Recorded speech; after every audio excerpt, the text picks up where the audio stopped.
မင်္ဂလာပါခုတစ်ခေါက်လေးမှာတော့လိတ်ကလေးပေါ့နော်လိတ်ပွင့်လေးတွေနဲ့အဆန်ခွဲပြည့်လေးနဲ့ဂျားမှာတော့ဂျားပွင့်လေးကို Premier ပိုးပွားပါလေးနှစ်အုပ်ပြပေးပါမယ်အပွင့်ပုံစံလေးကလည်းနည်းနည်းကွဲတယ်ဂျားပွင့်ပုံစံလေးနဲ့ကွဲတယ်နော်ဒါလေးကကြတော့သူကစိမ့်ပြရောင်လေးပေါ့နော်စိမ့်ပြလေးကိုမှာ Premier ပိုးပွားလေးပါတယ်အမိတ်ကလေးနဲ့sorry စီအမွေးလေးပါတယ်နော်ဒီအထက်လေးကအမွေးလေးပါပါတယ်အရောင်လေးကတော့လင်းလင်းကြည်ကြည်လေးပေါ့နော်ပန်းချီလေးတွေကတော့တစ်ခုတစ်ရောင်လေးနဲ့အဆန်လေးတွေလည်းတစ်လုံးတစ်ရောင်ဂျားလေးတွေလည်းတစ်လုံးတစ်ရောင်လေးတွားထားတဲ့ပုံစံလေးပါအောက်နားကတော့ဒီလိုချိတ်ကလေးကို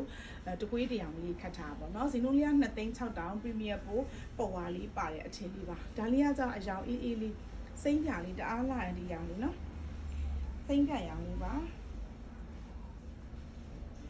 ဒါလေးပါဒါလေးကနံပါတ်လေးကတော့66လေးပေါ့နော်လိပ်ပွင့်လေးတွေကိုတပွင့်တရောင်လေးခတ်ထားပါအရန်လာရယ်နော်နောက်တစ်ထည်ကကြတော့အရောင်လေးကပန်းစီရောင်လေးပေါ့နော်ဒီပန်းစီရောင်ကတော့လုံးဝတောက်တောက်လေးကြိုက်တဲ့လူတွေအတွက်ကိုအဆင်ပြေတဲ့အရောင်လေးပေါ့တောက်တောက်လေးဆူဆူလေးရောင်စုံလေးပုံစံမျိုးလေးခတ်ထားပါ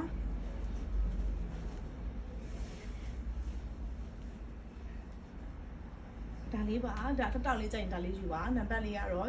69ပါနော်အော်တစ်ထည်လုံးကတော့ Premier ပို့ပေါ်ပါတယ်လေးပွင့်ကိုမှအဆန်ခွဲလေးနဲ့ဂျားလေးတွေလည်းတစ်ခုတူအောင်လေးသူလည်းဒီဂျားပွင့်ပုံစံကွဲရဲ့เนาะဒါလေးကကြတော့အော်ဒါလေးတွေကတော့ဘယ်အချိန်ဖြစ်ဖို့လေဟိုသူကပြောရမယ်ဆိုဒီအစင်လေးတွေကပွဲတိုးတယ်ပေါ့เนาะပွဲတိုးတယ်ဘယ်ကာလကိုပဲရောက်သွားလဲဟိုဝင်းလို့ update ဖြစ်တယ်ပေါ့เนาะကြိုက်တယ်ဆိုရင်တော့ဒီဟာလေးတွေကအမြဲဝတ်လို့ရတာမလို့အားပေးပါအောင်ရှင်